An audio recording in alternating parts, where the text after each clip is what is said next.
তো আসসালামু আলাইকুম বন্ধুরা, এসে পড়লাম হাটের দ্বিতীয় একটি ভিডিও নিয়ে। এই হাটটি হচ্ছে আমাদের আলিকটেক ইউনিয়নের ডিগ্রিচর গোদারাঘাট অবস্থিত।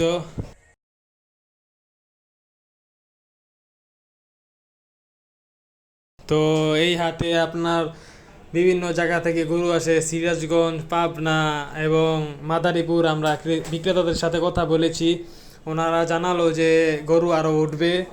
তো এই শুক্রবার উঠবে গরু আরও। এই হাটের যারা বিক্রেতা তাদের সাথে আমরা কথা বলেছিলাম, তো তারা বলল তারা এখানকার যে সুব্যবস্থা আছে ওই ব্যবস্থায় সন্তুষ্ট, তাদের কোনো কমতি নেই। তো এখানে কিছু বিক্রেতা ক্লান্ত হয়ে শুয়ে পড়েছিল প্যান্ডেলের ভিতরেই।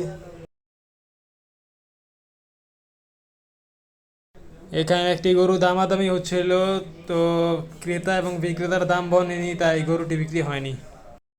বন্ধুরা, এই আলিকটেক হাটের আয়তন তত একটা বড় না, কিন্তু এই হাটে গরু অনেক উঠেছে এবং আরও উঠবে। শুক্রবারে মাদারীপুর থেকে আরও গরু আসবে, এক বিক্রেতা বলল। বন্ধুরা, এই সিরিয়ালে যত গরু আছে এটি সব এক লোকের। ওই লোকটি এসেছে ফরিদপুর থেকে। হঠাৎ এক সাংবাদিকের সাথে দেখা, উনি এক বিক্রেতাকে ধরে ইন্টারভিউ নিচ্ছে ওই হাটে।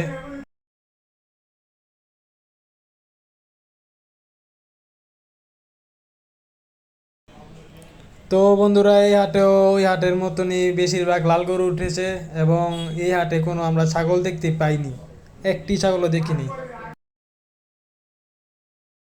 আমরা আলিকটেক হাটে যাওয়ার পরে একটি গরু শুধু আপনাদের দেখালাম যে দামাদামি হয়েছিল, তাও সেটা নেওয়া হয়নি এবং এখানে ক্রেতার সংখ্যা অনেক কম, যেহেতু হাট এখনো জমেনি, গরু আরও আসেনি।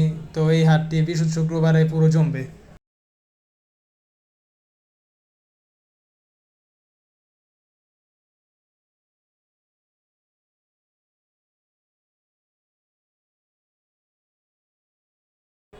তো বন্ধুরা, যারা এই ভিডিওটি দেখছেন তারা আলিকটেক হাটে এসে পড়বেন।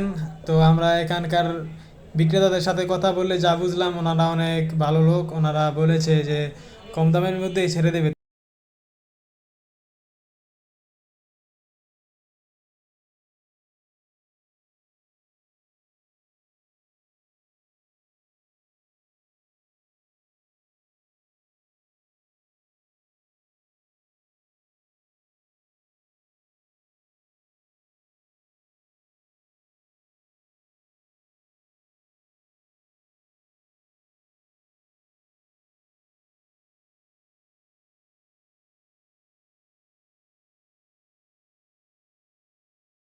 তো বন্ধুরা, এই হাটের লোকেশন হচ্ছে নারায়ণগঞ্জের আলিকটেক ইউনিয়নের ডিগ্রিচর গুদারাঘাট।